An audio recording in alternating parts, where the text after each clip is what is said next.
గౌరీ, ఎందుకు ఈ అలక? ఏమని చెప్పను?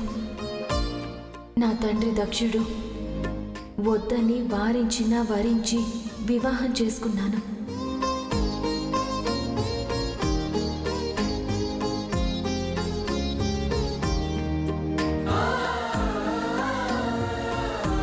నా ప్రేమకు ఫలితంగా కన్న తల్లిదండ్రుల చేత వెలివేయబడ్డాను.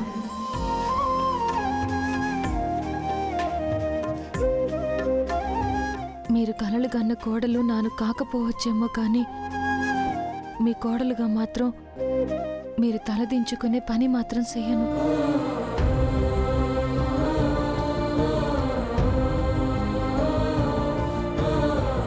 నన్ను మీరు క్షమించండి. పదండి.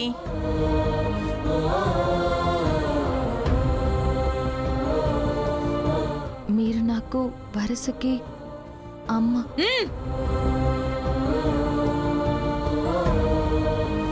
చివరికి మీకోసం ఆత్మాహుతికి సిద్ధపడి నన్ను నేను దహించుకున్నాను.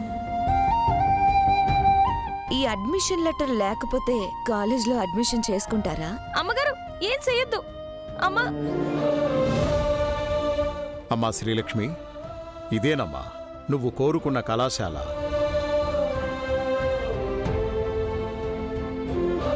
కాదని లేదని నేను ఏనాడు అనలేదే.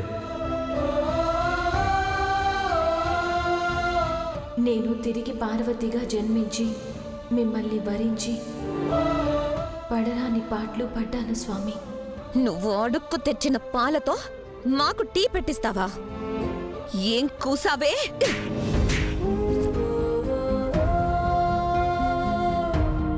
మీకోసం తప్పించాను.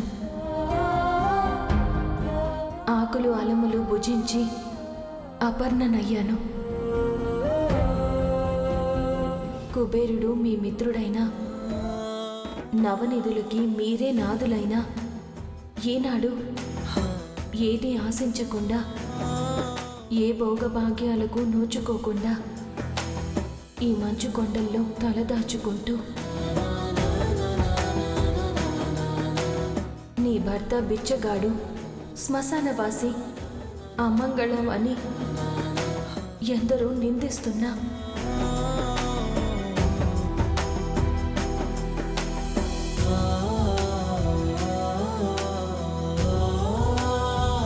కేవలం మీపై గల అవ్యాజమైన ప్రేమానురాగాలతో, పృథ్వీని మించిన సహనంతో పెదవి విప్పకుండా మీకు తోడుగా ఉంటున్నాను. అమ్మా శ్రీలక్ష్మి, ఏంటమ్మా ఇది? ఏంటిదంతా? ఏం జరిగింది? నా చేతిలోంచే ఆ టీ కప్పు కింద పడిపోనాది పెద్దయ్యా. అమ్మా శ్రీలక్ష్మి, ఏమైందమ్మా? శ్రీలక్ష్మి ఇచ్చిన హారతిలోనే తన అడ్మిషన్ లెటరు హారతైపోయింది నాన్న. అమ్మగారు చెప్పిందే జరిగింది పెద్దయ్యా. ఎవరమ్మా రాస్కెల్స్? ఏమో సార్, వాళ్ళెవరో నాకు తెలియదు.